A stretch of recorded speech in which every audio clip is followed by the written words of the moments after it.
Sony Pictures Entertainment is reeling from what may be the biggest and most devastating computer hacking in Hollywood's history. Hackers attacked in waves, first crippling Sony's internal systems, then leaking 5 Sony movies online. In 2014, Sony Pictures suffered a breach. The hackers exposed the social security numbers of Conan O'Brien, Sylvester Stallone, and over 47,000 other Sony employees and contractors. In 2017, a ransomware worm took the world by storm. 39 hospital trusts and GPs in Scotland and across England have had to cancel routine operations, send patients home and divert ambulances. Taking advantage of a Windows vulnerability, it spread to over 100 countries and affecting over 5,000 organizations distributed around the world. It looked at first like an attack just on hospitals in the UK, but it's now becoming clear that this malicious software has run riot around the world. And in 2023, an indictment of internet-famous fraudster and scammer. He's a Nigerian influencer known for posting photos and videos of his expensive lifestyle on Instagram, where he has 2.5 million followers, and on Snapchat, where he had over 1 million subscribers. $40 million in cash, 13 luxury cars worth $6.8 million, 21 computers, 47 smartphones, and the addresses of nearly 2 million alleged victims. All these 3 incidences have one sinister common denominator: a state-sponsored menace that has stood the test of time, the scourge of the world's financial systems, Lazarus Hacking Group. And for South Koreans, people in finance and in crypto, this is the man on a dark horse, and behind him, pestilence and death. This is Moran.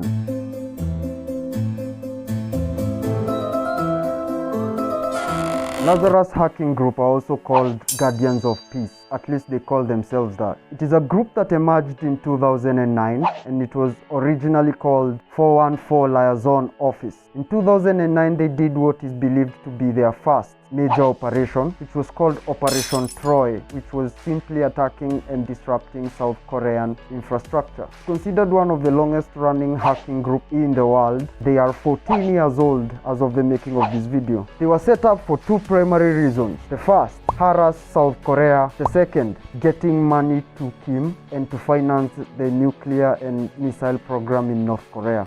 Let's talk about their modus operandi. Lazarus is divided into 2 groups. The first group is Blue Nor Off, popularly known as APT-38. It's considered to have about 2,000 members. It targets banks, crypto exchanges, and also partakes in business scams. Their sole purpose is to fund the lifestyle of Kim and the missile and nuclear program. This is the wing of Lazarus that is considered to have done the Bangladeshi bank heist. It is considered the biggest bank heist in human history. The second group is called Unreal, and their sole purpose is to attack South Korea. They are the cyber warfare wing of Lazarus. They target energy, transport, and financial systems, and also do enemy recon for North Korea. These guys in Lazarus are normally trained in China, a city called Shenyang. It's about a 6-year program where they are taught advanced malware delivery, building advanced malware, and such stuff. Lazarus have been known to gain initial access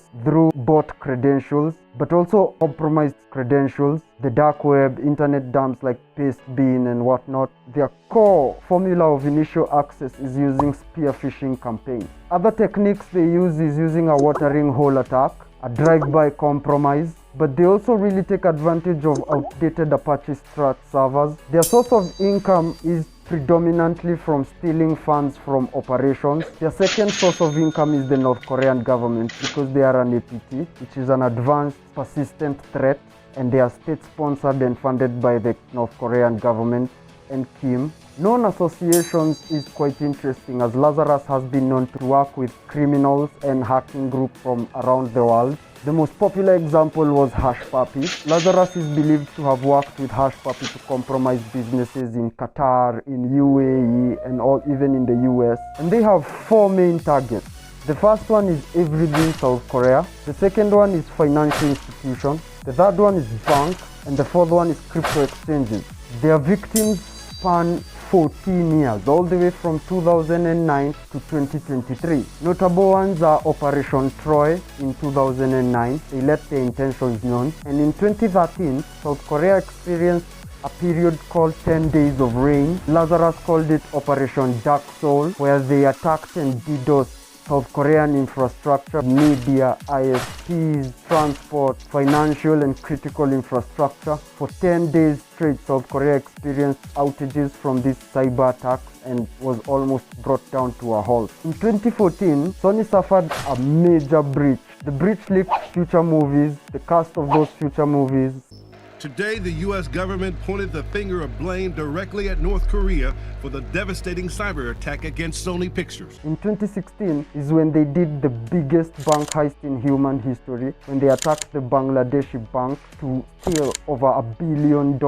An office in New York noticed the anomalies because of the spell checks in the instructions and stopped the siphoning of funds through the SWIFT system. And in 2017, we saw the biggest ransomware attack in human history, which was the WannaCry. And also in 2017 is when we saw the mass attack of crypto exchanges around the world, especially in Southeast Asia. Bitham, Ubit, NiceHash crypto exchanges suffered crypto theft, which amounted to over $400 million. In 2020, in the middle of the COVID pandemic, pharmaceutical companies were racing to develop a vaccine and distribute it to the rich people in the world. AstraZeneca suffered a cyber attack. North Korea has reportedly made attempts to steal COVID-19 vaccine technology by hacking pharmaceutical giant Pfizer. The AstraZeneca attack had two motives. The first, to steal proprietary COVID-19 research and share it with other regimes in the world. And the second one was just to disrupt. In 2021, Lazarus seemed to have changed tack. Or perhaps Unreal, the cyber warfare wing of Lazarus, seemed to have taken some matters into their own hands, and they attacked security researchers on Twitter and LinkedIn and GitHub by creating fake accounts of security researchers from these regions, sharing malware samples. But this was actually an attack, and it was specifically a browser attack which was meant to steal passwords, cookies, and browser information. And in 2022, they attacked Horizon Bridge. Not just that, but they stole over $100 million of virtual currency. So how can companies and crypto and financial world protect itself from Lazarus? Other than having up-to-date systems and having critical redundant backup, cybersecurity awareness among your employees is going to be important. Get them prepared. Let people know what is happening. Excuse me. Yeah, I just had a quick question. Do you have the time? Thank you for watching. I hope you enjoyed it. This is Lazarus. We will be covering other ransomware groups. Please like and subscribe. I'll see you next time. You are awesome.